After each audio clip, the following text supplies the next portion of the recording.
Hi, everybody. Welcome to to the Sasse Museum of Art and the Sasse Museum's show for this month, which is all about paper.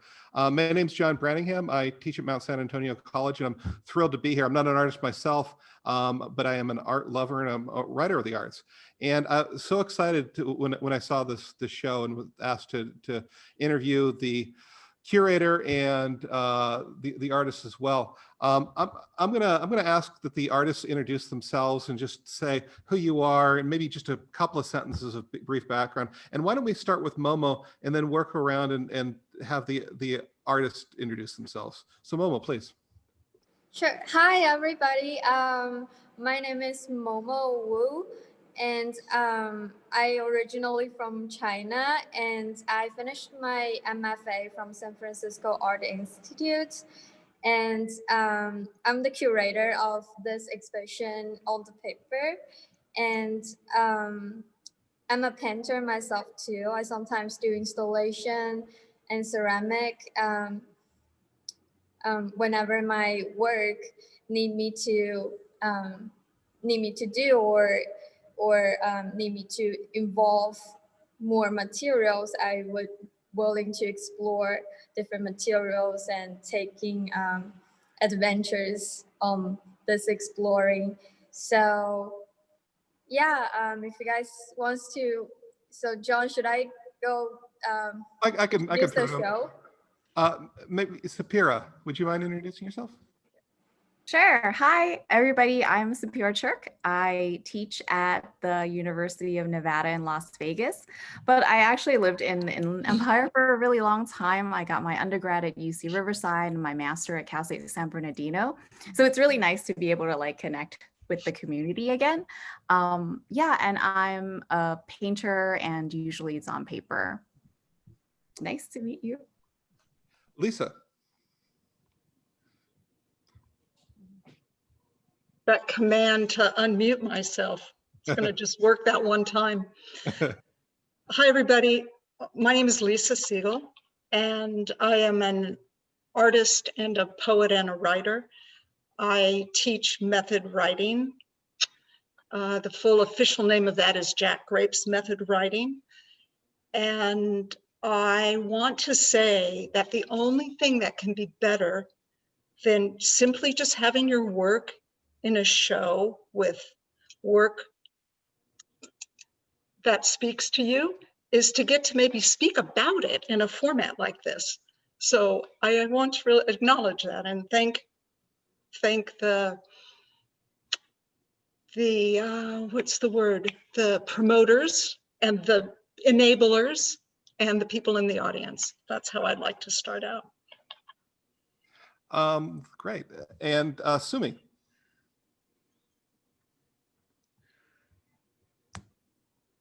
You need to unmute. There you go. Yeah.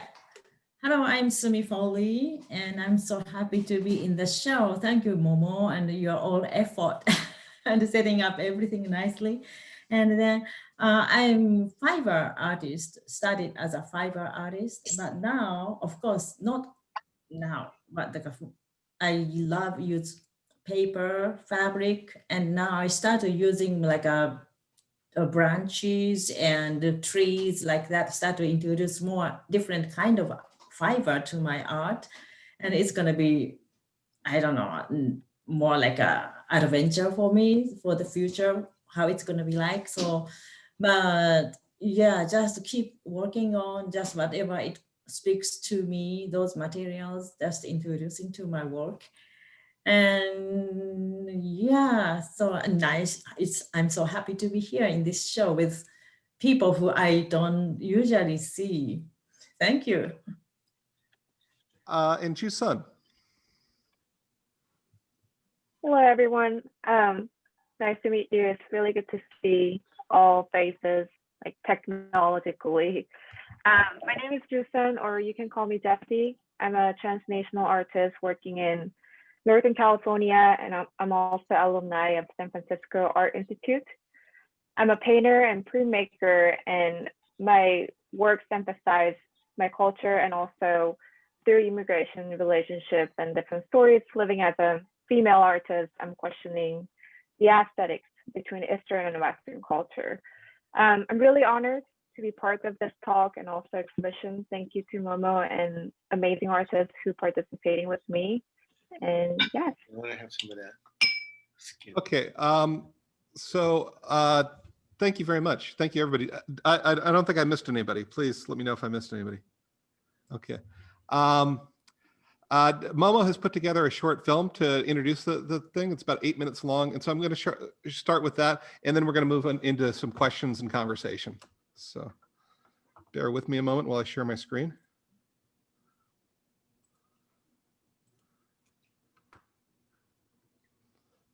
And paper.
Okay, thank you. Momo, we've already had a question for you, and that's how do we contact you to get a private showing? Sorry. Yeah, I just saw the chat. Is it only me that the video wasn't working so well? Maybe it's my computer thing. It wasn't went so smooth. Oh, Wait. It was pretty good. pretty good. It was, good. yeah. It So was probably good. just my or the internet in the gallery. Um, yeah. Well, I sent one of my email address there. Let me see. What was the question again? Sorry. How can they receive it? How can they go in person and see the show? Just give me a message or an email, and let me know what time that you guys would like to come by. Because right now the gallery is only open for appointment.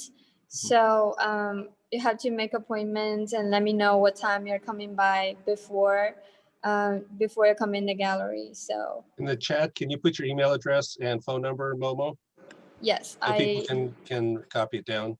yeah, I did.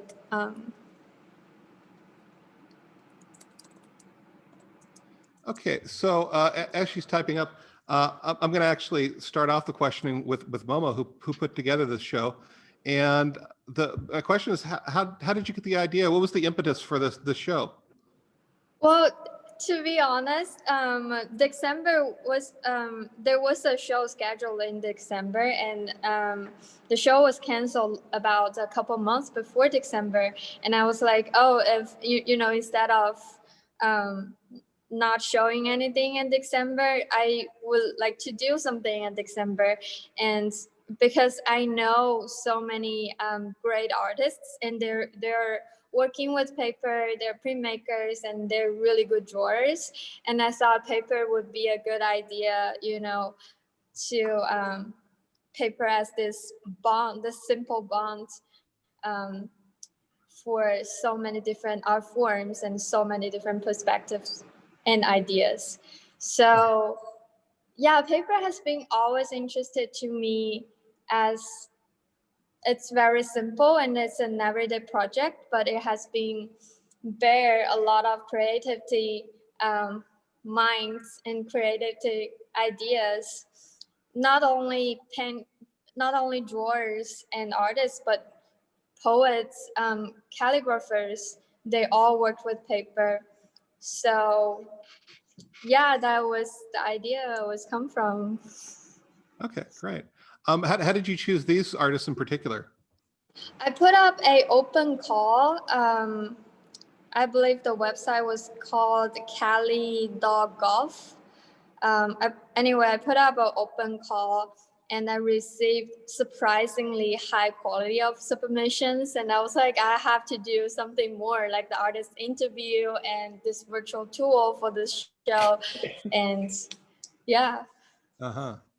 Oh, that's great. I'm going to start asking questions to specific people, but if you all, any artist who wants to answer, please answer. And I'm going to start with Sumi because I know her a little bit. And when I think of your work, I think of your work as being on canvas, and I think I'm right. It usually is. How does the medium of paper change your work? Actually, this paperwork is I made those like years ago, and Momo invited to me for this show, and then I think, oh, okay, No. paper, and this is really this is my chance to show my all this work, and then am I glitching? You did a little bit. It's okay though. Yeah, okay, yeah. So then I just did it. So, but anyway, this one actually is not on canvas. And this, I use Japanese calligraphy, like a scroll technique. And it's really thin. You cannot see but on the monitor, but it almost like a 5 or 4 layers of thin paper and mount it on each other. And yeah, and then I made, of course, I'm not doing scrolling thing, but like I made hanging on bamboo, top and bottom. So this is my technique I used, and then I use watercolor paper and used the Japanese charcoal ink for all the drawing. So this is how it, yeah. Well, yeah, it's so different from the other work, like the piece behind you. And I was wondering how does the medium affect the way you approach the art?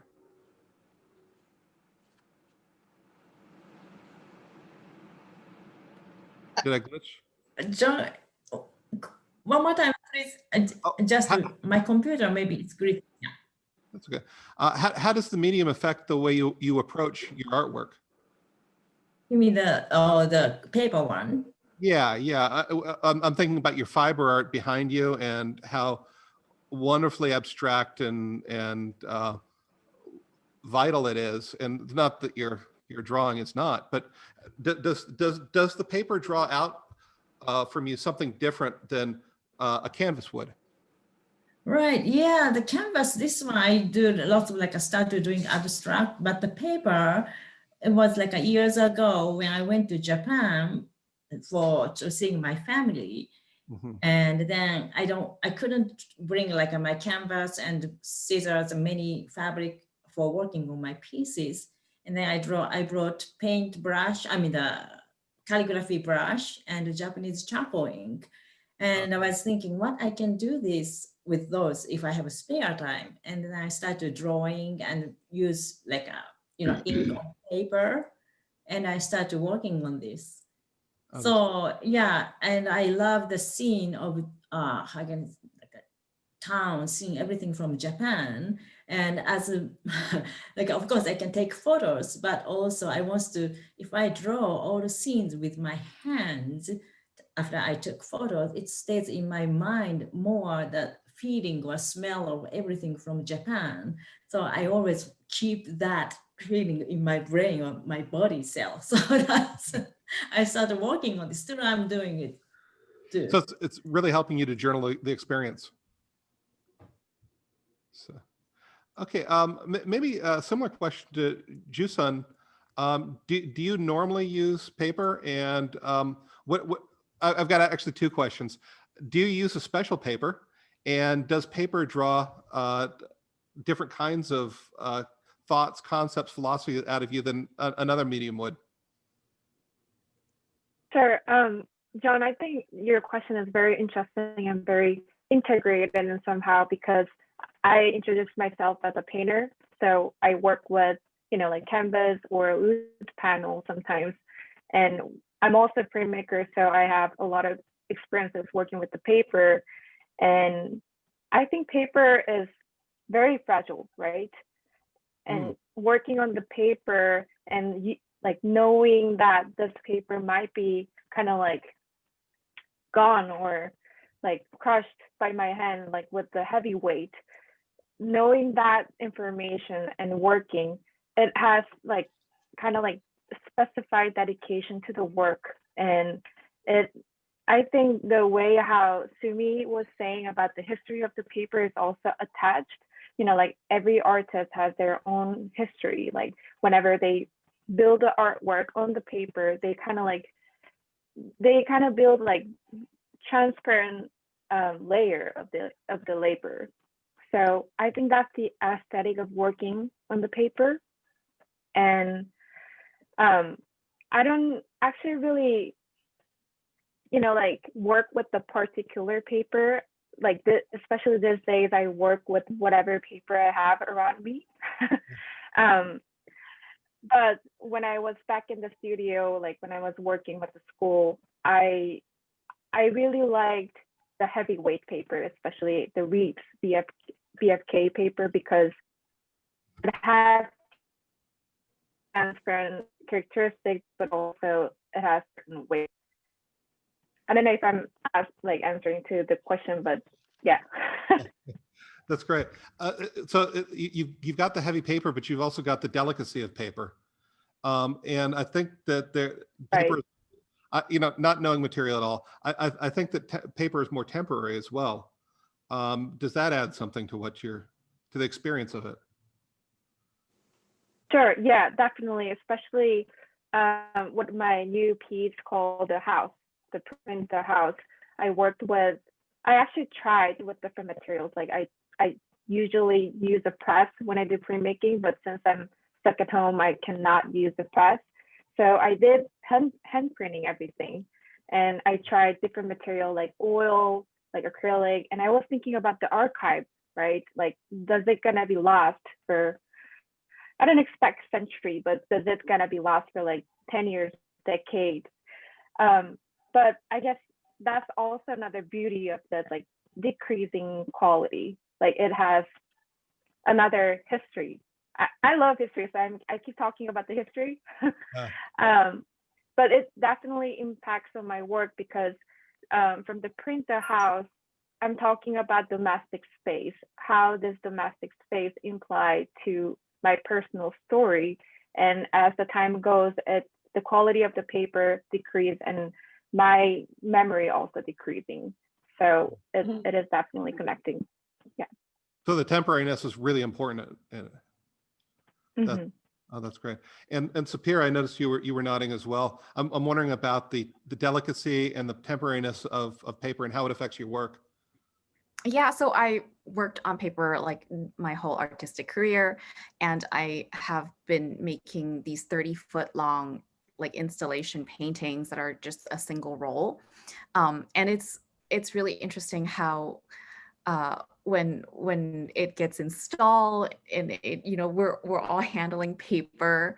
I'm trying to drape it over like a large beam from, you know, from the ceiling. And like Jasun was saying, like it's part of the work that I do is also about memory and how it's not exact. It's always kind of changing when you remember an event, and like based on your personal experience of the current moment, when you recall that memory, it changes. And it's the same thing kind of with paper, where it's not the exact thing when you created it.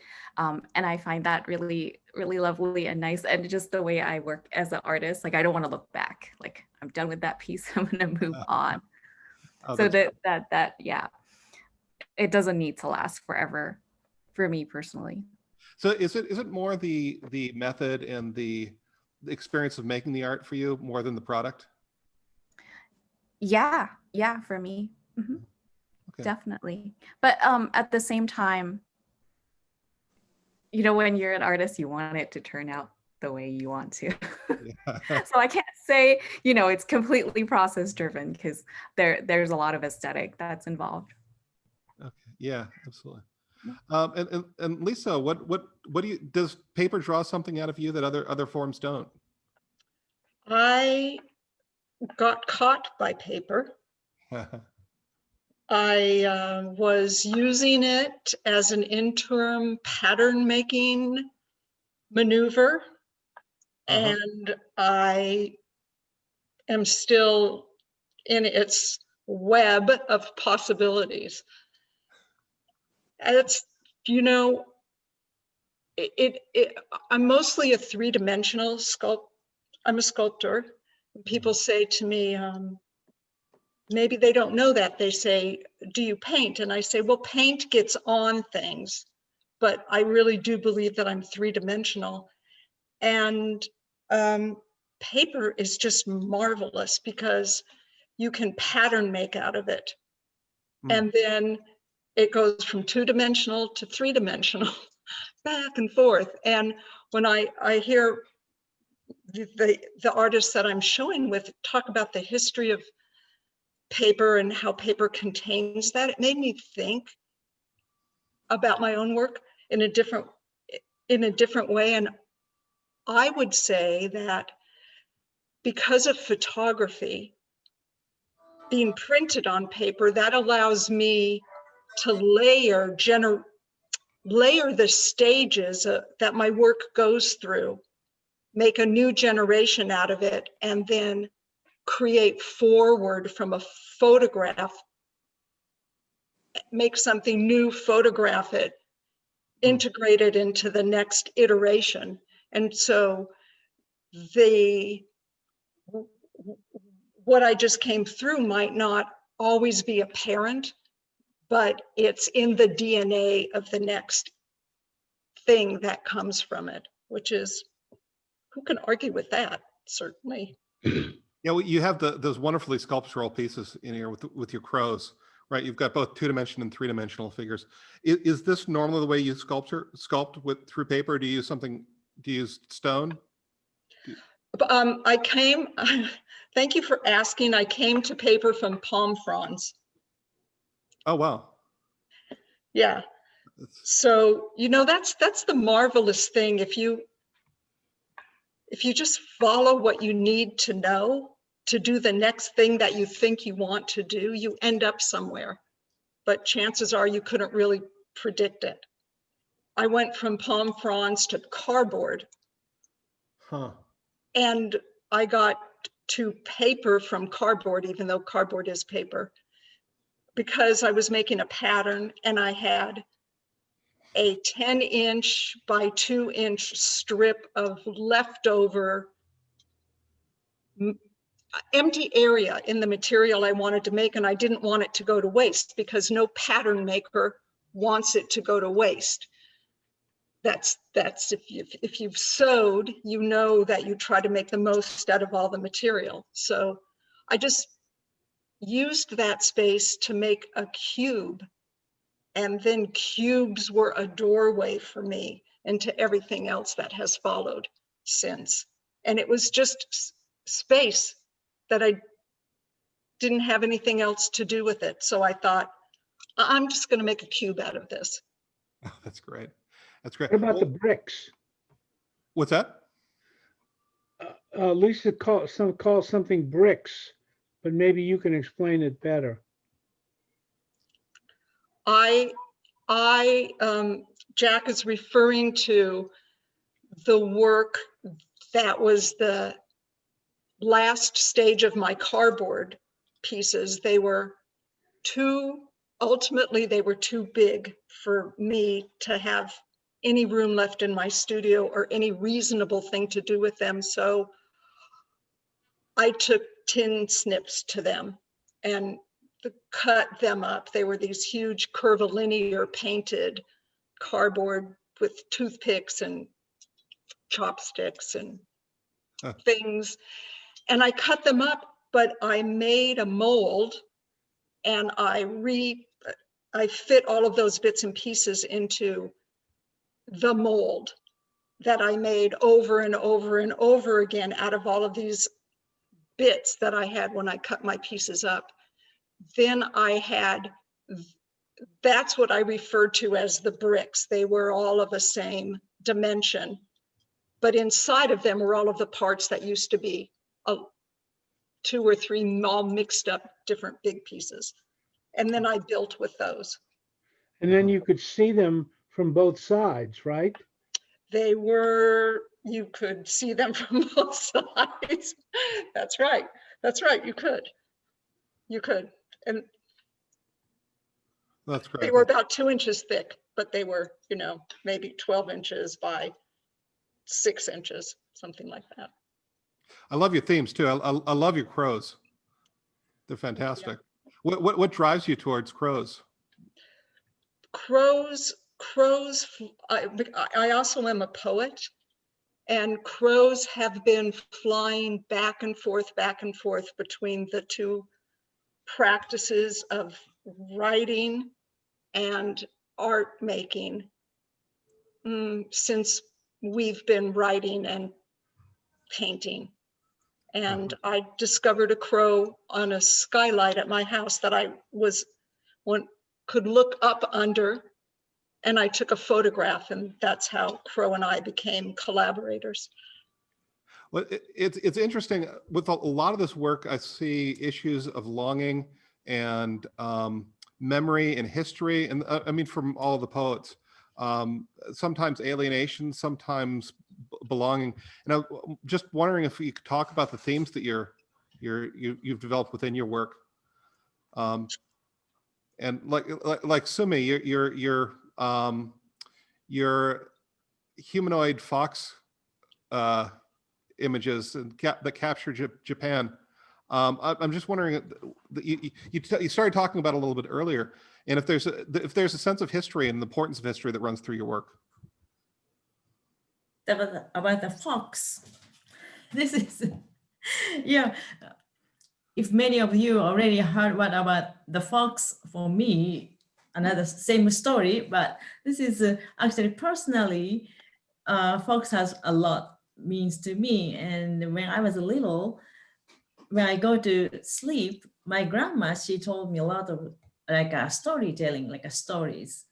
And then it doesn't matter what kind of story she talked to me, just this character fox in kimono, when come to my imagination and started following her story.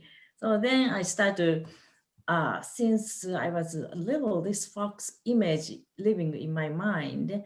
And then I started using this for my work because actually my grandma, she's one of the reasons she got me into making things out of fabric. And she was almost just throwing away a lot of old kimono scraps. And happily I was there and I asked my grandma, and what are you going to do with those? And oh, tomorrow is going to be a trash day. And oh my God, I think I got, hold on, can I have this fabric, please? And then she gave me all of those fabrics, and I don't remember how much, but I still have those materials. And then my grandma, and then she asked me, what are you going to do with those kimonos? And I'm gonna make into something beautiful. I'm gonna make something. And she was laughing me, and she told me, okay, I'm gonna give you all my kimono scraps, and you're not gonna use them up before you die. And I'm challenging to to my grandma. But anyway, that's the story connection between myself, my grandma, and me. So that's the small little tiny fox figurine. So then I just want to remember her, what she told me, what she gave me, let me, this kind of opportunity. So I want to keep that spirit in my work. And if I don't use fox character on my piece on the surface, I always put small fox face as a logo somewhere on the corner of like a canvas or somewhere. So always there. Oh, okay. Yeah. I'm going to keep asking questions, but if like Jack, you have questions of your own, I'm glad Jack threw one in, and I'd love to hear your questions as well. So please just jump in. Jusun, you have a sense of history running through your work as well. I was wondering if you could talk about the importance of that in your work. The importance of the history, you mean? Yeah. Sure. Well, I guess like, especially during this time, like everything we meet or we see is from the screen, right? Like virtual screen. I'm looking at you guys like with this virtual screen. I guess like, especially this time, the physical object and the physical, like tangible object is very important in our lives, I think, like touching and looking with our eyes. And so like the print itself or artwork itself is the history for me. And looking, we're learning from the history, and we're creating the history. So I don't know how to say like history is important, because history always in our lives, but the artwork especially, we're creating the space. When we're just looking at the reality, we're just looking at it, but artists themselves making their own reality, like their reality or their space in this tangible object. So history within the artwork is the most important and the priority thing that I always care about when I do the art practice. And like myself as well, like I have different histories. Like I'm an immigrant from South Korea, like I have one history in their geographical, another space, and another history in the United States, another history in another space. So it's always in our lives. It's really interesting too, because I feel like you're giving us a different view into history than we would normally get. You are pushing aside some of the stereotype and cliche of history and letting us understand it in a deeper, richer way, especially with your discussion of gender. I wonder if you could talk about how does gender and history of gender work in your work? It's a very heavy question. It is. Like my paintings, for my prints, I do work with like a lot of different space. But for my painting, I do use the body. I used to literally just the figure, talk about the gender and how actually the woman role in the history, how the woman represented in the history, like the aesthetic of what is the aesthetic of the woman, how the woman itself has been represented in the history, right? And sometimes people ask me, Jesse, I can see you talk about feminism, you talk about the gender role from the painting, like we can see them directly, but I cannot see them in your print because you don't put the body, you don't put the gender, you don't put, I don't know, like the face, right? But I think the object, what we are using, like I'm going to talk about the house print again, but the house where I am staying at right now is actually being treated by my mother. And that print is actually representing my mom, my gender, or female identity. So it's all about like how much you are looking to that specific artwork, and also how, like, what experiences are you having. And I'm always leaving open space for the viewer, right? Because artworks are always different based on your experiences, like always. So I always love to hear other people's opinion when they see my artwork, and they're always giving me different perspectives.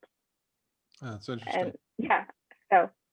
Yeah, to me, it feels a bit like you're taking a look at spaces that have been gendered by others and taking a look at how that affects women. Is that fair? Sure, yeah. Okay, that's great. And Sapira, what is there? Do you have a conversation about history, about society, about women going through your work? Yeah, so it's really more personal history.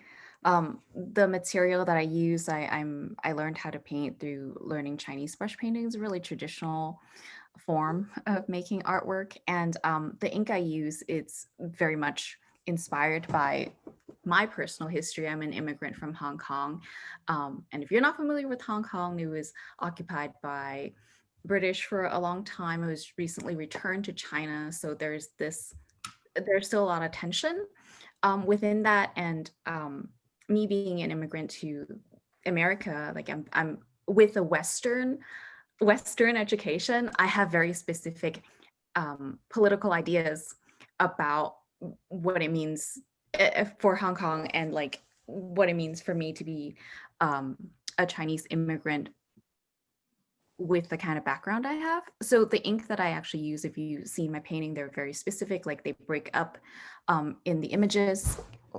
So it's a mixture of Sumi ink, which is kind of like the traditional Chinese brush painting ink that I use, and also like the calligraphy ink that are widely available here. So you can see like the ink breaks up.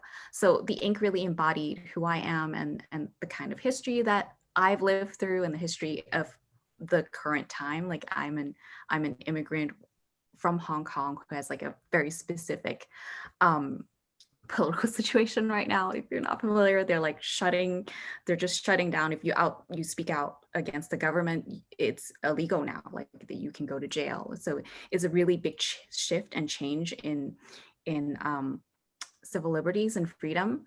Anyways, but yeah, that's kind of what is in my work. Is your work an act of witness or of protest? I've been thinking about this quite often. I am actually scared to make political work about China now, because I still have a lot of family there, and it's scary. I mean, they arrested Mao Wu and they kept him for months, right? So I am like, I live in that kind of fear if I were to be really outspoken in my work. So that being said, I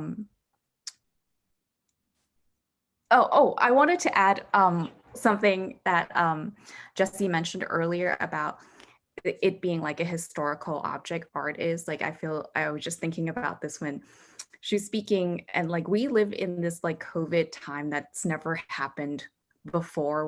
We're having these online meetings, and like the artwork that we make at this moment this year right now, it's very specific, very special almost. Like I didn't think about how it would exist outside of this particular time. And that's just something that's been in my mind. I did another project, it's called How They Do in the time of quarantine. So is it okay if I speak a little bit about Please, that? absolutely. Yeah, so I was really, it was March, and everything shut down. And so I put out How They Do it's a ballet term for dance of two. And you can't do that while in quarantine. So I just sent out a call for dancers to submit videos of them dancing by themselves in wherever they're quarantined. And I got like 40 videos from around the world, and I paired them in these composition. And it's a great project, and I was just, it wasn't until this year that I thought about how the artwork really exists in a specific time.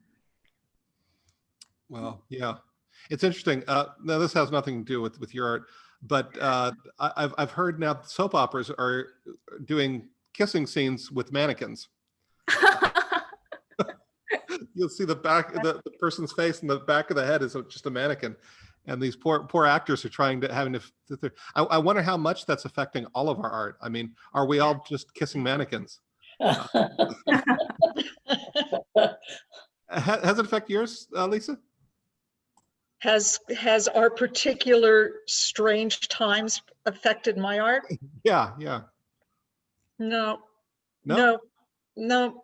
nope. I just am still swimming forward now. If I look back in 5 or 6 years, I might have a different answer to that question. But I am right now not moving forward in any different way than I would. It was still, 2 years ago or a year ago. Okay. How about the other artists? Is COVID, is it affecting the way you're seeing art? And for Momo too, please. It's affecting. Well, I feel like I'm the lucky one because I found the Progress Gallery and I just dived into this gallery work and I pretty enjoyed it. For sure, the time I spent in my studio reduced a lot because 2 of my shows canceled because the COVID. One is solo show, unfortunately. But I feel like I don't think it's being infected me negatively because of the Progress Gallery.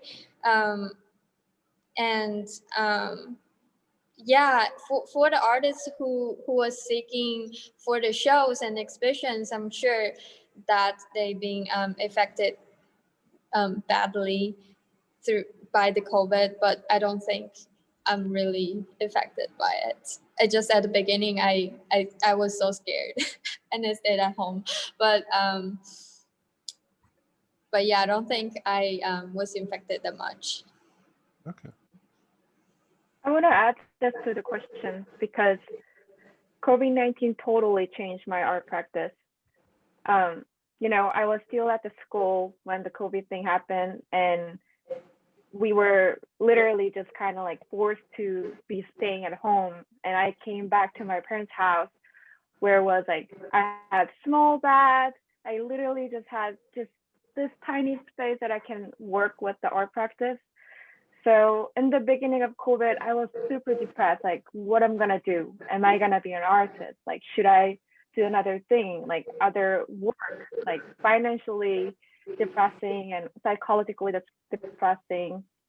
I guess it's because as a painter and also printmaker, I used to have, large space, like by myself. School provided me the space, and I was able to work 24 hours, myself. But when I came back to my house, I'm able to hear my parents' conversation always and couldn't, focus on my art practice. And I have a cat, and my cat trying to climb up on my table, my artwork. I'm like, please. So I was depressed for a moment, but I kind of found another way of doing art practice, which is collaboration. And I contacted my fellow artists, and then let's just do the conversations together. Let's talk about it. Let's talk about politics, whatever you want to talk about it. So we kind of do the virtual collaboration, wherever they're staying at right now, they talk about their story and art practice, and we always impact ourselves together. So it changed because I used to work by myself, but now I'm more collaborating and communicating with other artists, which is kind of breathing space for me now. That's so interesting. When we shut down, you became communal. Everyone else is social distancing, and you're, at least emotionally, you're doing the opposite of that. Right. That's interesting. Okay, we have just a few minutes. Does anybody have any questions? I would like to say that for paper being the common denominator in this show, I know there could always be more variety, but it was really instructive for me to see the different ways that people approach that material, given even that there's so many different variations of it. But you saw from the introductory video, there's somebody in the show is to graphite, just graphite to the paper. And the rest, maybe, I'm somewhere out at the other end where there's multiple iterations of something, but the range was just really edifying for me. Yeah, I was really struck by the number of different things that people did that I wouldn't expect, like the way Sumi used the edges of the paper, and they were torn in such interesting ways, and it reframed the concept of paper for me. It was absolutely brilliant. So yeah. Anybody else have any questions? Well, I just have something to say about the gallery. So I encourage everybody to make the appointment to see the gallery in person. I was talking about this with Lisa before when she was in the gallery in the opening night, and we was talking about how different that we see an artwork through the screen and seeing the artwork in person. And for sure it's totally different, but unfortunately during this difficult time, and also a lot of times like the school application or the gallery exhibition application, you have to submit the photos of the art, and people has to see or judge the art through photos or screen. But it totally makes difference when you see the artwork, especially the paper sculptures and the depth of the printmaking in person. So yeah, I'm pretty happy that I met so many great artists. Go ahead. I want to add to that, this conversation Momo and I had in the gallery is there's an artist in there who cuts shapes out of electrical tape. Oh, when you saw that art, I know you thought you were seeing a block print, but you weren't. But when you see it in person, you see that it has a dimensionality to it, and it throws shadow, and it's just electrical tape on paper, but it's not just. This is not a block print. Huh. This is electrical tape, and it throws shadows when you get to look at it. Not very deep shadows, mind you, but you can see it's three-dimensional. Exactly. And your paper sculpture too. I mean, I Right. can never take a photo and create the same, the feeling that I see when I see your pros in person. So anyway. All right. Well, I think that's the hour, and it's a pretty good hour. We'll hang out here after the recording for a little while, for as long as people have questions. But thank you all so much for coming, and thank you, Thank Jean. you, everybody, for coming. That was great. Thank Thank you. you. Yeah, well, thank you for Thank everybody you. Thank you very much. participating. Beautiful. Also, if you don't get the newsletter, please sign up for it on our website. Great show. And thank you again for Thank everybody you, everyone. participating. Thank you.